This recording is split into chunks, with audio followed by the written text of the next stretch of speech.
السلام عليكم ورحمة الله وبركاته. ازيكم؟ وحشتوني جدا جدا. آه انا عايزة اشكر الاول قبل ما اتكلم في اي حاجة، عايزة اشكر كل حد، آم، كل صديق دخل وعمل لي اشتراك ولايك وكومنت.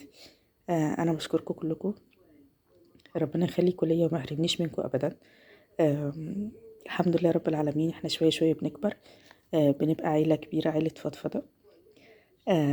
ربنا ما يحرمناش من بعض وأي حاجة حابيني أتكلم فيها، قولولي في الكومنتات عايزين نتكلم في ايه واحنا ندردش مع بعض، سواء عند حد حد عايز ياخد رأي الكل، مش رأيي أنا لوحدي يعني. رأي حد في مشكلة، حد عايز يتناقش في حاجة، حد عايز يحكي حاجة، يفضفض بحاجة. احنا كلنا اخوات، آم، وكلنا موجودين في الدنيا علشان خاطر نبقى سند لبعض. عايزة أتكلم النهاردة عن حياتنا بشكل عام. هي عبارة عن مراحل. حياتنا مراحل بنبتديها من وإحنا صغيرين. في طبعا مرحلة بتبقى مرحلة الطفولة. الطفولة الأولى دي محدش طبعا بيفتكرها. بنبقى يعني مرحلة التنشئة الاجتماعية اللي بننشأ فيها من أول ما نبتدي نركز مع نفسنا ونفتكر أحداثها واحنا صغيرين، لما بنطلع مع مامتنا وبابانا واخواتنا واصدقائنا في المدرسة. دي مرحلة. في كمان مرحلة، يعني في ناس بتفتكر المرحلة دي وفي ناس بتبقى صعبة بالنسبة لها. مرحلة ما قبل المدرسة، اللعب مع الجيران، اللعب مع الأصحاب في النادي، اللعب مع الإخوات. الواحد بيبقى صغير وبراءة الأطفال في كلامه وفي تصرفاته. ودي مرحلة مهمة جدا ومرحلة صعبة جدا، لازم الأم والأب ياخدوا بالهم منها. لأن أي حاجة الطفل بيشوفها في الوقت ده بتثبت في دماغه، هيقولها بكل تلقائية قدام أي حد. ممكن الأم والأب مثلا، يعني في زمان كان سهل الموضوع ده، سهل التحكم في اللي بيقوله الطفل واللي بيردده قدام أي حد غريب. لكن دلوقتي للأسف الأطفال كلها بقى معاها موبايلات، الأطفال بقى معاها الإنترنت، بقى معاهم كلهم، بقى مع كل الناس. حتى الأطفال في مراحل عمرية المفروض إن هم ما يستخدموش الحاجات دي، لكن بنلاقي أطفال كتير ماسكة الموبايل، ماسكة يعني بتدخل على الإنترنت، بتشوف فيديوهات. في آباء وأمهات بيبقوا عاملين موضوع الرقابة ده من ناحيتهم، وفي ناس يعني سواء الأمهات بالأكتر يعني بتكبر دماغها شوية من الموضوع ده، على أساس إن هو إيه، أريح دماغي شوية من الزن، أعرف أعمل حاجة لو ورايا حاجة في البيت، لو أنا بشتغل مثلا أرجع أريح شوية من شغلي، أعرف أعمل حاجة، أعرف أقعد مع نفسي شوية، فأسيب بنتي مثلا أو ابني معاه الموبايل، طبعا معاه النت، والدنيا كلها بقت مفتوحة على بعض. يعني في حاجات لا تصلح إن الكبار يشوفوها، فما بالك الأطفال. فلازم يبقى في رقابة، ولازم يبقى في بنفاجأ ان الاطفال ممكن تتكلم في حاجات. طب انت عرفت ده منين؟ لا سهل قوي، عرفوا منين؟ عرفوا من النت. فدي مرحلة. زمان في ايامنا احنا يعني المرحلة دي ما كانتش خطيرة زي في الوقت الحالي. مرحلة زمان لما كنا أطفال مع مامتنا وبابانا، كان في تحكم في يعني تقول ايه وما تقولش ايه. لو حد تفوه بكلمة مش لطيفة، لانه سمعها مثلا من زميل في المدرسة، سمعها من حد ماشي في الشارع، بيبقى سهل قوي. لا ما تقولش الكلمة دي عشان احنا ما بنقولش الكلام ده، الكلام ده غلط، الكلام ده ما يصحش. بيبقى فيه تحكم. ينفع الأطفال بتسمع الكلام، الأطفال بتبتدي مرة في مرة بتاخد بالها إن في حدود الأم والأب حاطينها، في خطوط حمراء لا يمكن وما ينفعش إن احنا نتجاوزها. فعلشان كده بيبقى الموضوع سهل بالنسبة لهم مرة في مرة، بسيط جدا. زمان لما كان الطفل بيتجاوز قدام الناس،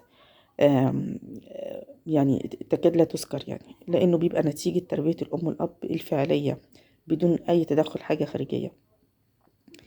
إلا في الوقت ده يعني كتير جدا من ال- المدرسين في المدارس في سن الطفولة، في مرحلة سواء بيبي كلاس أو الكي جي، بتشتكي من لفظ معين. مثلا الطفل بيقوله، ممكن يكون الطفل ده متربي في بيئة ما بيقولوش الكلام ده في البيت، متربي تربية راقية، آه، ممنوع فيها ان هو يتجاوز بلفظ او يتجاوز بتصرف او بحركات في اسلوب الكلام او كده، يعني زي ما بنشوف كتير على السوشيال ميديا. يعني ممكن المدرسة دي تشتكي للأم أو الأب من كلمة أو لفظ خارج قاله الطفل ده، طريقة كلام معينة، أسلوب كلام معين، بيفاجئ الأم والأب إن ابنهم لا احنا مش كده، احنا مش متربيين على كده، احنا ما بنعملش الحاجات دي، احنا ما بنقولش الكلام ده. ومع ذلك هما بيفاجئوا إن ابنهم بيقول الكلام ده أو بنتهم. بيفاجئوا ليه؟ لأنهم زي يعني فاصلين البيت، وفاصلين البيئة، وفاصلين طريقة التربية وأسلوب التربية عن الحياة الخارجية. الحياة الخارجية دي هما فكرهم ان احنا خلاص عشان ابننا موجود في البيت معانا فخلاص مفيش مشاكل، احنا هنعرف نربيه كويس.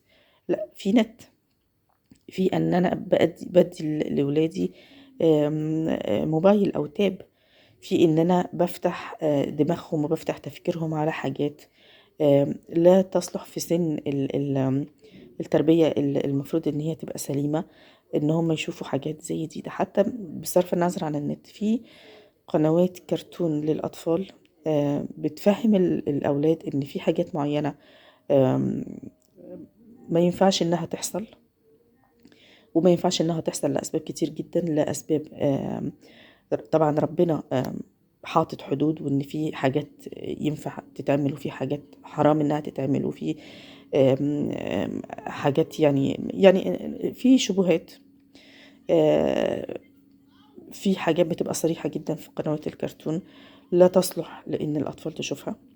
لازم يبقى في رقابة برضو من الام والاب على كده. في حاجات طبعا فيديوهات بقى مالية النت، الأطفال بتقعد تتفرج عليها بدون رقيب، يعني الفيديو ده يخلص اللي وراه يشتغل، الفيديو ده يخلص اللي وراه يشتغل. حاجات كتير، ناس كتير، طريقة كلام مختلفة، طريقة تربية مختلفة، أساليب مختلفة، ألفاظ مختلفة، بيبث بقى جوه الأطفال حاجات خارج نطاق تربية الأم والأب نهائي. في بيحصل استسهال في الموضوع بالنسبة للأطفال، فبناخد الطريق اللي احنا بنشوفه واللي احنا بنتفرج عليه بشكل يومي، لأن الموبايلات معانا بشكل يومي، قنوات الكرتون معانا لو ما كانش فيه، طبعا مش كلها، بس لو ما كانش فيه رقابة ان احنا نشفر قنوات الكرتون اللي هي فيها اللي هي المباحات، اللي لا تصلح لا دينيا ولا حتى عرفا، يعني عند الناس المحترمة لا تصلح. فدي مرحلة، فدي مرحلة يعني بالنسبة لدلوقتي أصعب جدا من نفس المرحلة دي لما كانت زمان. فالمراحل بتبقى هي المرحلة، بس طريقة عايزة أقول إيه، الحاجات اللي بتبقى حواليها وأسلوب الحياة المختلف وطريقة التوصيل المعلومة بتبقى مختلفة، فبيحصل يعني اختلاف في التربية، اختلاف في الأخلاق. بيبقى نفس الأم يعني الولاد اللي هي بتتفرج على السوشيال ميديا بالأسلوب ده، إن هو مفيش رقابة، وعلى التلفزيون إن هو ملوش رقابة، باباهم ومامتهم هم نفس تربية الأم والأب زمان شوية، اللي هم كانوا بيقولوا لهم ينفع وما ينفعش، وكانوا بيسمعوا الكلام. فحصل بقى دلوقتي اختلاف، حصل فجوة ما بين الأهالي وولادهم. ليه؟ لأن مش قادرين نوصل لمرحلة إن احنا في حاجات خارجية الأطفال لازم تسمعها، وبكل سهولة جدا بتيجي لغاية عندنا احنا ما بنروح لهاش، وبتيجي لغاية الأطفال احنا هم ما بيروحوا لهاش. فلازم يبقى في رقابة، لازم بقى الموبايل مش عشان خاطر أريح نفسي كأم مثلا أدي لولادي الموبايل بدون رقابة، افتح لهم الكرتون مثلا وادخل انام شويه. ما ينفعش، لان زي ما قلنا حتى الاطفال مش سايبينهم في حالهم، بيبثوا فيهم وفي تفكيرهم يعني ربنا يعافينا من كل الابتلاءات دي. ده ابتلاءات جامده يعني، ربنا يعافينا منها جميعا ويربي اولادنا ويبارك فيهم. احنا لازم نعرف الموضوع ده كويس قوي، ولازم نعرف ان لازم يبقى فيه رقابه. لازم نعمل كمان موضوع القدوه. برضو في المراحل المختلفه، زمان كان في موضوع القدوه، كان يعني حتى لما يبقى فيه شباب، يعني بالنسبه للشباب، يعني مثلا شباب كبيره مثلا في المرحله اللي قبل كده اللي هي مرحلتي مثلا انا، كان في مثلا الشباب الكبيره مثلا، آه، لما الولد مثلا يكبر ويوصل مثلا يشتغل ويكون بيدخن مثلا، لا يمكن كان ينفع يدخن قدام بابا او مامته، استحالة. لان في احترام للاب، ما ينفعش انا قدام ابويا اطلع كده علبة السجاير واقعد اشرب وابويا قاعد، ما تحصلش وما يفكرش فيها، وتبقى كارثة لو حتى ابويا عرف ان انا بشرب سجاير، مش عشان خاطر حاجة على يعني هو بيبقى كل قصته الاحترام. الحتة دي فقدناها بشكل فظيع الأيام اللي احنا فيها دي. برضو دي مرحلة الحقيقة مش حلوة يعني ممكن الابن مثلا، يعني مش هنقول حتى لو ما شربش قدام أبوه في قعدة، يعني مثلا هو قاعد على كرسي والتاني قاعد على كرسي قدامه وبيشرب قدامه، يعني مش لازم بالشكل ده، إنما ممكن يعدي من قدامه مثلا والأب شايف ابنه ماسك مثلا في إيده السيجارة، يعني أقصد بقى وضع معتاد عليه. فده يعني مشكلة في حد ذاتها، مشكلة لأن فقدنا حتة الاحترام ما بين الولاد يعني مش عايزة برضو يعني أقول على الكل الكلام ده كلام معمم، لا مش هعمم الكلام ده. وفي ناس بتتصرف في الحتة دي مثلا من حتة ان انا مش عشان انا مثلا بطلع سجاير قدام ابويا ولا ابويا بيشوفني مثلا وانا واقف ماسك سيجارة في ايدي، معنى كده ان مفيش احترام لابويا. لا انا بحترمه جدا وابويا ده فوق راسي، انما يعني ايه يعني لما اشرب سيجاره قدامه يعني. ففي حاجات معينه بقى فيها يعني لا مبالاه، بقى فيها تهاون، بقى فيها يعني يعني تصغير للموقف، والموقف بيبقى كبير واحنا بنصغره. يعني حاجات كتير بقى نقيس على الحاجات دي، حاجات كتير جدا يعني. فزي ما قلنا في دي مرحلة زمان ومرحلة دلوقتي. المرحلة زمان كان فيها احترام أكتر، كان فيها تربية أكتر، كان فيها وعي أكتر من الأم والأب، كان فيها امتلاك أكتر للأطفال، إن هم أنا واخدة بالي من أطفالي لأني حاكماهم، عارفة بيكلموا مين، عارفة في المدرسة زمايلهم في المدرسة، مامته وباباه، الناس دي شكلها ايه. المجتمع كان محدود، وكان في انا عارفه اسيطر على الموضوع. التلفزيون انا برضو عارفه اسيطر عليه، كان في وقت معين الاطفال لازم تنام فيه، ومن غير خناق ومن غير مشاكل. الاطفال عارفه ان الساعه 8 9 بالكتير جدا ان هم لازم يبقوا نايمين. دلوقتي ممكن الاطفال مثلا لو مفيش دراسة، لو مش لازم ان انا اصحى بدري، فالاطفال دلوقتي ممكن اسهر لغاية الساعة 3 الصبح مثلا، لغاية الساعة 2. يعني بقى في تهاون كبير جدا. وبرضو عايزة اقول ان التهاون ده برضو ممكن يبقى من الام والاب، علشان خاطر اريح دماغي، عشان خاطر يعني ممكن مثلا اقول ايه، لو انا ما بشتغلش مثلا ما يصحونيش بدري، هما كده هيصحوا بدري، فاسهرهم بالليل شوية علشان خاطر يناموا الصبح شوية ويسيبوني يعني أقوم براحتي. ففي تهاون شوية من الأم والأب، من يعني هو ده اللي خلى فيه خلل. أنا آسفة. هو ده اللي خلى فيه خلل، إن هو لازم يبقى فيه تهاون عشان أريح نفسي في حاجات معينة. سواء بشتغل برضو لما أجي زي ما قلنا أسيبهم يعملوا حاجات براحتهم، سواء يعني نت أو قنوات الكرتون، آه، اي حاجه، اسيبهم سهرانين، اسيبهم يبقى في تجاوز في كلمه مثلا، هقول لا دي مش كلمه كبيره يعني، ما الواحد لازم بقى يعدي حاجات، لا في حاجات لا ما ينفعش انها تتعدى. يعني في حاجات لما ولادي اطفال مثلا لما يكلموا الام والاب بطريقه مش كويسه، بلاقي ساعات ردود افعال من الام والاب ان هم بيضحكوا، يعني بضحك مثلا عشان خاطر ابني قال كلمة قوية أو كلمة كبيرة ما ينفعش إنها تتقال لأم والأب، بس أنا بضحك كرد فعل إن أنا ابني كبر أو بنتي كبرت وبقت تقول كلام كبير يعني. لكن ده تجاوز، وما ينفعش إن حد يتجاوز فيه، لأن ده هو مسألة تعود. لما الولاد يتعودوا إن هم يكلموا الأم والأب بالطريقة دي، خلاص هنتكلم بالطريقة دي على طول.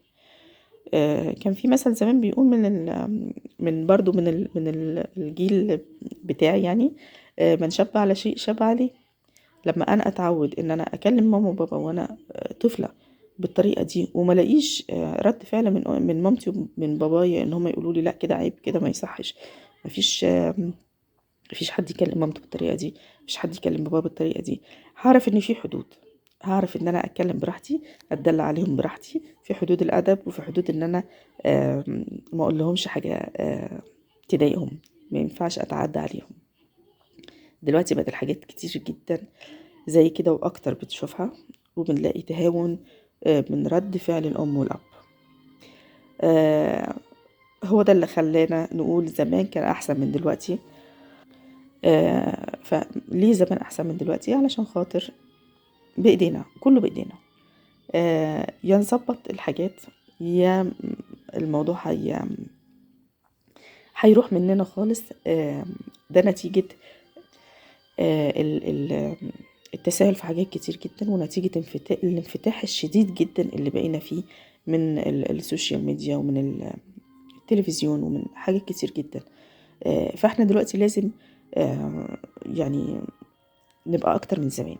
يعني لازم الام والاب يبقوا اكتر من زمان في طريقة تربيتهم لاولادهم، ياخدوا بالهم اكتر، يبقى في حرص اكتر. لان لو زمان هقدر اتحكم في الموضوع، لان الدنيا حواليا بتسمح لي ان انا اتحكم في الموضوع، دلوقتي مفيش اي حاجة حواليا بتخليني اقدر اتحكم في حاجة. فعلى قد ما اقدر لازم احط حدود، لازم احط ضوابط، لازم يبقى في خطوط حمراء لا يمكن ان انا اتجاوزها، لا يمكن ان الولاد يتجاوزوها، سواء مع الام والاب او مع اي حد في الدنيا كبير. يعني احنا بنشوف دلوقتي مهازل بتحصل من الاطفال او الاطفال الكبار شويه، اللي هم مثلا بيدخلوا في سن مثلا ابتدائي، سن اعدادي، سن ثانوي بقى. لو وصلوا لمرحله ثانوي وهم بنفس الاسلوب والطريقه دي ماشيين على طول، يبقى الله المستعان. يعني انا بشوف بنات او شباب في ثانوي مثلا، وقبل كده كمان في مرحلة الاعدادي، طريقة معاملتهم للمدرس او للمدرسة بتاعتهم مهزلة. مهزلة اللي بيتقال واللي بيتعمل كأنه ده يعني لو بيتعامل مع واحد زيه مش هيتعامل كده. يعني يعني فعلا بجد ربنا يعيننا، وربنا يعين الاهالي على تربية ولادها في وسط الزخم اللي احنا فيه من النت والحاجات اللي دخلت علينا. وربنا يعين المدرسين، لان هم بيعانوا كتير جدا جدا جدا، وخصوصا من سن ابتدائي واعدادي، ولما بيوصلوا بالمراحل دي لثانوي بيبقى فيش غير ربنا اللي يحلها.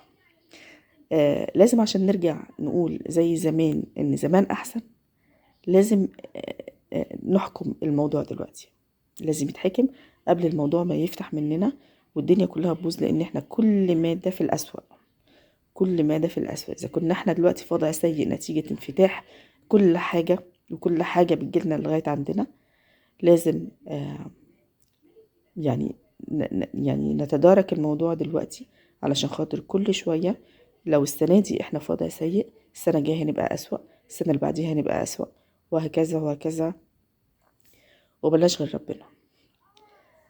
أرجو إن أنا أكون ما طولتش عليكم، وإن أنا أكون أفدتكم بحاجة من كلامي ده. ربنا يخليكم ليا وما يحرمنيش منكم، ما تحرمنيش من كومنتاتكم لطيفة ومن لايكاتكم، واللي ما اشتركش، اللي ما اشتركش عندي يشترك، واعملوا بقى شير بقى كتير عشان نتعرف والقناة تكبر وتبقى كبيرة. شكرا لكم. اللهم صل وسلم وبارك عليك يا حبيبي محمد يا رسول الله. استغفر الله العظيم الذي لا اله الا هو الحي القيوم واتوب اليه.